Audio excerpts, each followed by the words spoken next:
বিশ্বনবী মক্কায় বসে বসে তাহাজ্জুদের সালাত পড়ে আল্লাহর কাছে দোয়া করলেন, আল্লাহুম্মা আইজ্জাল ইসলাম বিআহাব্বির রাজুলাইনি ইলাইক।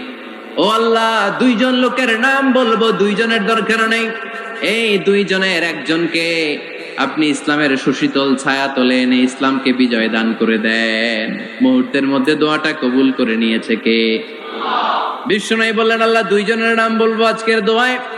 আবি জাহাল ইবনে হিশাম, হয়তো হিশামের বেটা আবু জাহেলকে আপনি ইসলামের ভিতরে নিয়ে আসেন, কিংবা ওমর ইবনুল খাত্তাব, খাত্তাবের বেটা ওমরকে আপনি ইসলামের ছায়া তলে নিয়ে আসেন। ওমরে ফারুকের জন্য দোয়াটা কবুল করে নিয়েছে কে?